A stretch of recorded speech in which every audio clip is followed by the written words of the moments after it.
예, 오늘 말씀은 하나님 나라의 일꾼, 집사와 사도라는 제목으로 사도행전 6장 1절부터 7절까지의 말씀을 가지고 함께 은혜를 나누도록 하겠습니다. 교회는 문제가 없는 것이 아니라 초대교회부터 오늘날에 이르기까지 교회는 문제가 있는 것입니다. 문제 해결하는 건 능력과 지혜가 다를 뿐이지 항상 문제가 있어 왔습니다. 오늘 본문의 초대교회, 그 예루살렘 교회조차도 제자들의 수가 엄청나게 많아지고 교회가 사람들로 많아지니까 그 원망과 불평이 생기는 문제가 있었다고 오늘 본문 1절에 말씀하고 있습니다. 그때 제자가 더 많아졌는데 헬라파 유대인들이 자기의 가부들이 매일의 구제에 빠짐으로 히브리파 사람을 원망하니 라고 나와 있습니다. 사도행전 우리가 살펴본 말로 4장 4절에 보면 사도 베드로가 솔로몬 행각에서 복음을 전할 때 그 복음을 듣고 믿고 믿은 자의 수가, 그 남자의 수가 5천이나 되었다고 말씀합니다. 그리고 바로 직전에 사내들인 공회에서 축줄이 난 풀려난 사도들이 계속해서 예수님이 주와 그리스도가 되심을 가르치고 전도함으로 인하여 계속 성도들이 늘어나서 예루살렘 교회가 가득했다고 성경은 말씀하고 있습니다. 그러면 모든 것이 좋을 것 같은 그때에 언어와 문화의 차이로 헬라파 유대인들 중에 가부들이 매일의 교회에서 베푸는 그 매일의 구제에 빠짐으로 말미암아 히브리파 유대인들 다른 성도들을 원망하는 그 문제가 생겼습니다. 히브리파 성도들은 이스라엘에서 태어나서 쭉 이스라엘에서 자란 그 성도들을 말씀합니다. 헬라파 유대인들은, 헬라파 성도들은 그렇지 않습니다. 그 문화권이 그 문화권에 있었고 팔레스타인 지역이나 다른 그 헬라 문화권에 흩어져 살다가 다시 이스라엘로 돌아온 디아스포라 유대인으로 그들이 사용하는 언어는 헬라어를 사용했습니다.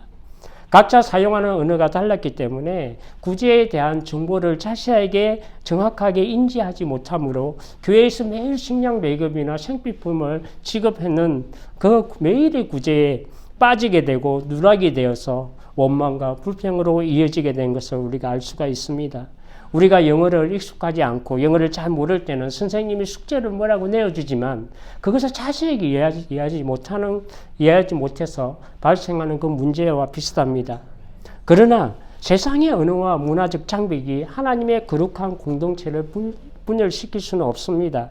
2절을 보면 원망과 불평이 가득한 교회에 가득해지고 높아져 가자마자 사도들은 이 문제를 해결하기 위해서 중재에 나서게 되고 독단적으로 결정하지 않고 교회 전체 공동체를 소집합니다.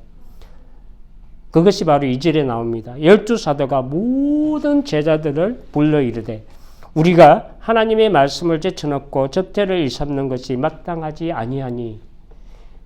예수님께서 12사도에게 분부한 그 최우선적인 사명은 바로 Great Commission입니다. 너희는 가서 모든 족속을 제자로 삼아라. 아버지와 아들과 성령의 이름으로 세례를 주고 내가 너에게 분부한 모든 것을 가르쳐 지키게 하라. 그런 것으로 이것은 교회와 사도들과 제자들이 감당해야 될 우선적인 사명이며 우리가 존재하는 목적입니다. 영혼을 사랑하는 마음을 가지고 목마르고 갈급한 그 심령들에게 하나님의 생명의 말씀과 복음을 전하여 영혼을 구원하는 것이 본질적인 구제의 핵심입니다. 생명의 복음, 예수님을 전하는 것보다 우선하는 구제는 없기 때문에 그것이 마땅하지 않다는 의미로 사도들을 말하고 있습니다.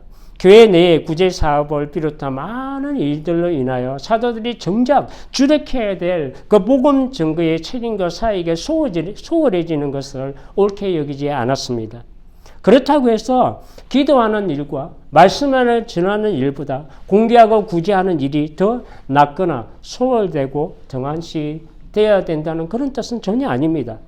둘 다 너무나 중요한 일이지만 12사도에게 있어 공개와 구제하는 그 일들을 그들이 주님께로부터 부름받은 그 사명보다 우선하지 않는다는 의미입니다. 고린도전서 9장 16절 이하를 보면 사도 바울은 이것을 자기에게 준 이방인의 사도로서 자기에게 주신 복음의 사명을 이렇게 고백하고 있습니다. 내가 복음을 전할지라도 자랑할 것이 없으면 내가 부득불할 일임이라. 만일 복음을 전하지 아니하면 내게 화가 있을 것이로다. 내가 자의로 이것을 행하면 상을 얻으려거니와 내가 자의로 아니한다 할지라도 나는 사명을 받았노라. 사도들은 이 문제에 대해서 그들의 그 일방적인 건의로 독단적으로 처리하지 않고 교회 모든 공동체를 회의를 소집해서 누구나 공감하고 공감할 수 있는 방법을 찾고 문제 해결하는 그 시도를 하는 모습을 볼 수가 있습니다. 너무나 많은 성도들을 구제로 섬기는 그 일들로 인하여 제자들이 너무 바쁘고 분주하여 하나님의 말씀과 복음 전하고 가르치는 일, 즉 교회와 자신의 본질과 그 사명을 잃는 것 또한 옳지 아니하므로 함께 모여서 그 해결책을 모색하는 것을 볼 수가 있습니다. 그것은 교회 공동체를 섬기고 봉사할 7 집사님을 세워서 많은 일들을 나눔으로 기도하는 말씀을 전하는 일과 구제하는 일을 통하여 교회를 다시 결속시켜 나가는 것을 우리가 볼 수가 있습니다. 우리가 첫 번째로 보고자 하는 것은 그 구제와 교회의 여러 일들을 처리할 7 집사님을 뽑게 되는데 7 집사님을 세우는 그 일이 얼마나 중요한지를 말씀하고 있습니다. 그러면 7 집사님이 어떤 사람이 7 집사님이 교회를 섬겨야 하는가에 대한 그 조건을 우리가 잠시 살펴보도록 하겠습니다. 교회를 섬길 그 집사님의 조건은 성령과 지혜가 충만하여 사람들에게 칭찬을 받는 사람이라는 것입니다. 그것을 3절에 말씀하고 있습니다. 모든 온 성도들에게 말씀합니다. 형제들아, 너희들 가운데 성령과 지혜가 충만하여 칭찬받는 사람 7을 택하라. 우리가 이 일을 그들에게 맡기고 라고 나옵니다. 집사님들은 세상의 그 일꾼이 아니라 하나님의 교회의 일꾼들이고 주님의 몸된 교회의 일들을 맡은 일꾼들입니다. 그러므로 하나님께 충성하는 자들이며 주의 일을 맡은 자들로서 요구되는 것은 주님께 충성하는 것입니다. 고린도서 4장 1절 이하에 말씀합니다. 사람이 마땅히 우리를 그리스도의 일꾼이요 하나님의 비밀을 맡은 자로 여길지어다. 그리고 맡은 자들에게 구할 것은 충성이니라. 예수 그리스도의 충성된 일꾼에게 요구되는 조건이 많이 있습니다. 여러 가지 우리 서신서를 보면 집사님들이, 장로님들이 어떻게 해야 되고 어떤 사람이 되는데 많이 있지만 오늘 본문에는 3가지를 말씀하고 있습니다. 그 첫 번째는 성령에 충만한 사람입니다.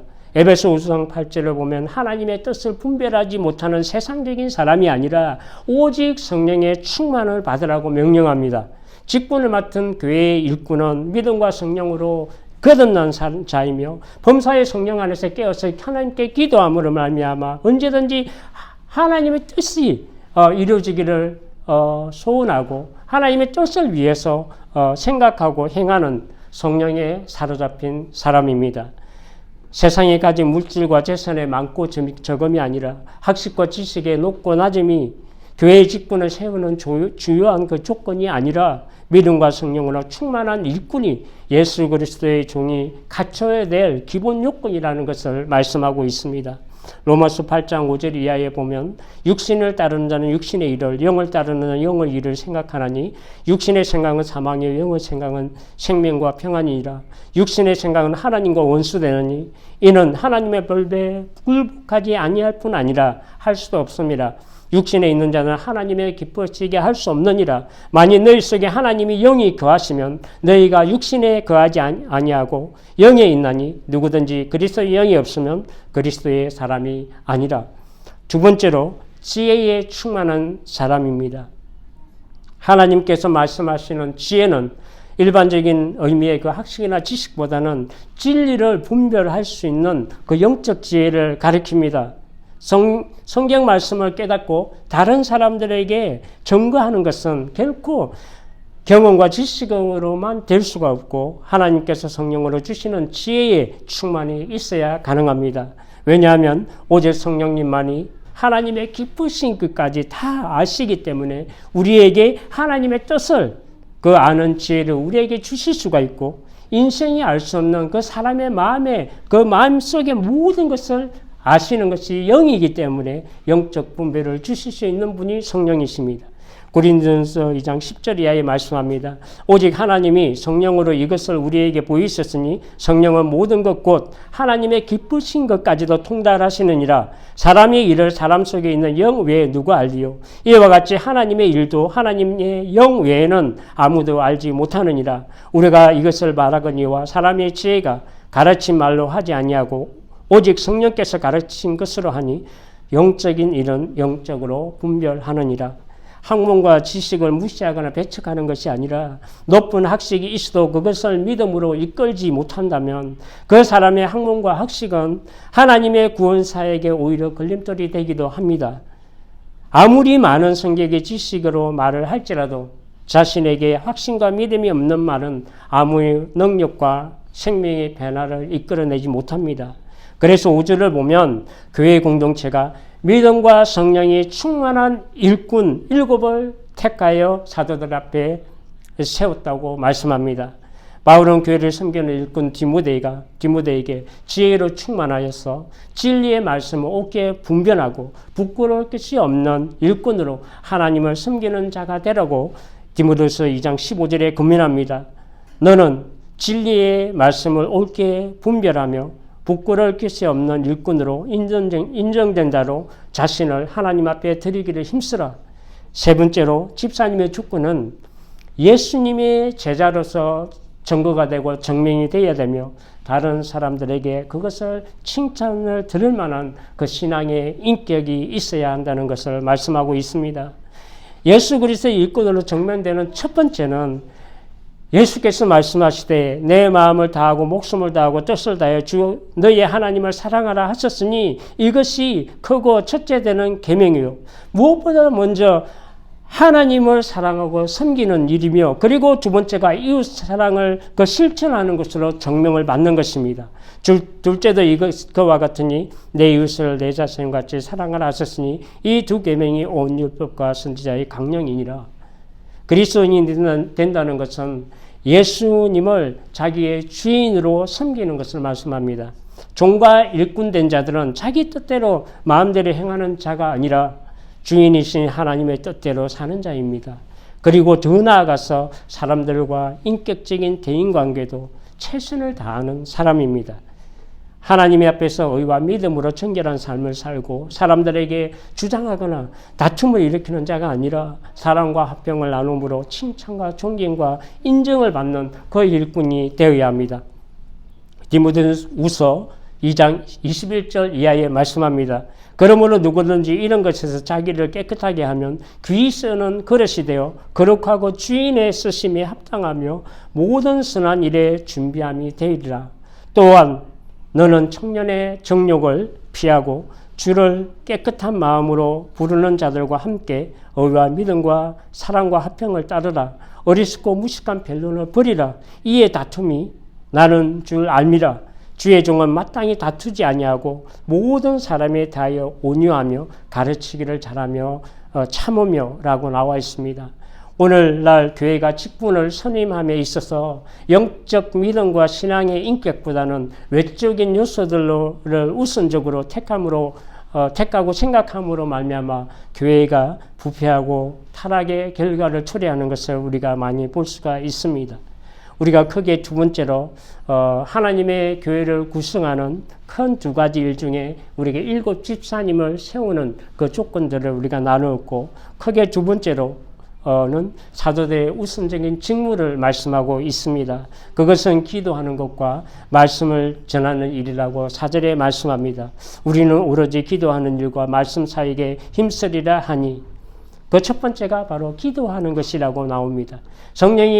성령께서 사용하시는 일꾼은 하나님께 기도하는 사람이고 기도함으로 성령의 능력으로 얻는 그 사람이 교회의 영적 리더가 됩니다. 모든 사역에 있어서 가장 중요한 것은 그 리더가 성령 안에서 먼저 하나님께 기도하는 것이고 그리고 기도 없는 사역은 자기의 일이 되기가 쉽다는 사실을 우리가 잊어서는 안 됩니다. 자기의 그 열정과 마음의 소원을 이루기 위한 기도가 아니라 주님께서 가르쳐 주신 그 기도를 따라 하나님의 뜻이 이루어지도록 자신들의 그 책임과 의무를 다하겠다는 뜻이 여기에 담겨져 있습니다. 바로 주님이 가르치던 주신 기도이며 주기도를 말씀합니다.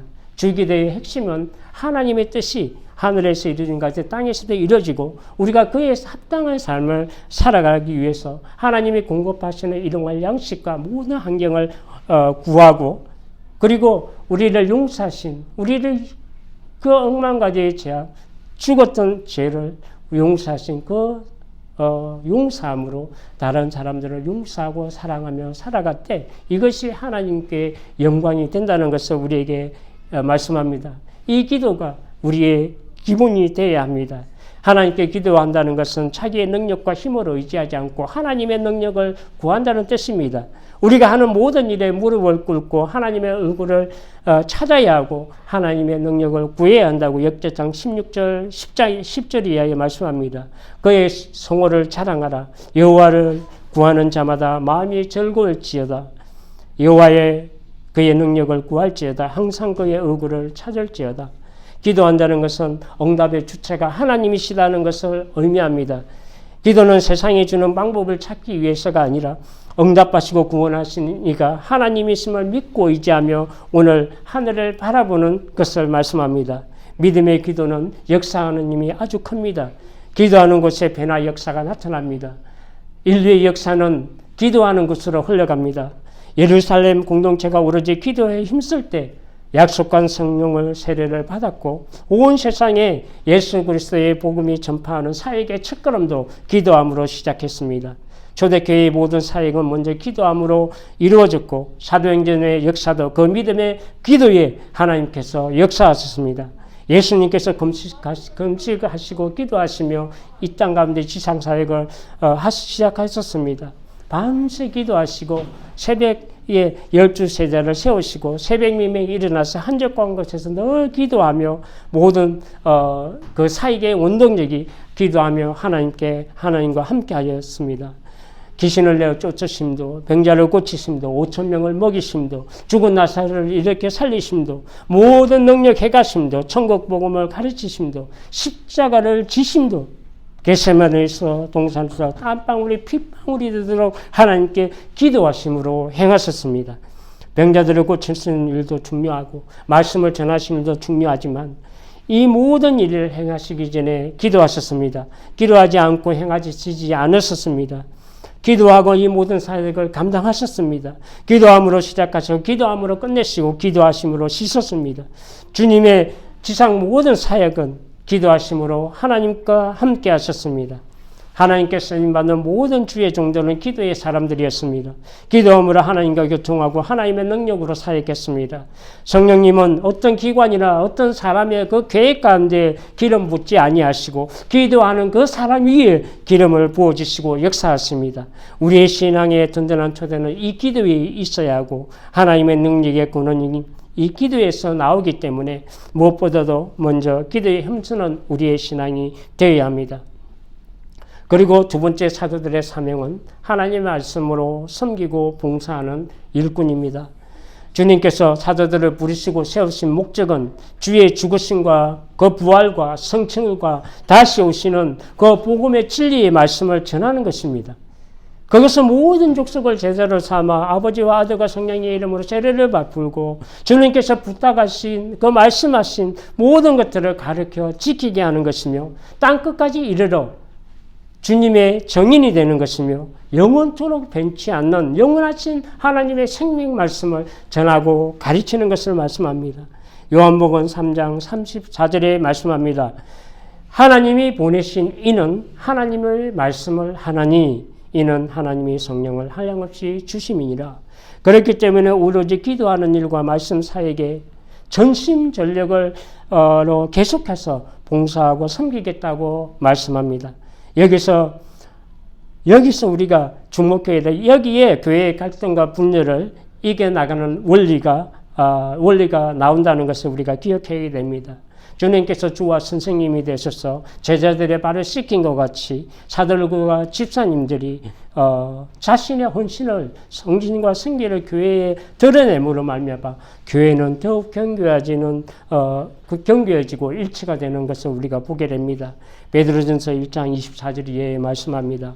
그러므로 모든 육체는 풀과 같고 그 모든 영광은 풀의 꽃과 같으니 풀은 마르고 꽃은 떨어지되 오직 주의 말씀은 영원 세세토록 있도다 하였으니 너희가 전한 복음이 곧 이 말씀이니라. 말씀을 정리하도록 하겠습니다. 성령과 지혜로 충만하고 칭찬받는 7 집사님을 세워 구제와 봉사와 섬김을 감당하는 그 일과 사도들을 통하여 오로지 기도하는 일과 말씀을 전하는 일에 전념하도록 하는 그 결정을 온 공동체가 합당하게 여겼고 그리고 동의하여 기뻐함으로 믿음과 성령이 충만한 7 집사님을 세우고 안수하여 교회에 봉사하게 됐다는 것을 5절 6절에 말씀합니다. 온 무리가 이 말을 기뻐하여 믿음과 성령이 충만한 사람 스데반과 또 빌립과 브루고로와 니가노로와 디몬과 바메나와 유대교에 입교했던 안디옥 사람 니골로를 택하여 사도들 앞에 세우니 사도들이 기도하고 그들에게 안수하니라. 집사님들은 몸된 교회를 위한 일꾼이지 사도들의 동력자로 선출된 그 직분자들이지 사도들의 보조자나 또 종이나 또는 신분원권으로 선출된 그런 사람들이 전혀 아닙니다. 직분과 은사가 다를 뿐이지 성령과 지혜로 충만하여 칭찬을 받는 일꾼이 되고 그리고 무엇보다도 먼저 하나님께 기도하는 것과 복음을 전하는 일은 우리 모두가 사도들뿐만 아니라 우리 모두가 갖춰야 하는 공통분모입니다.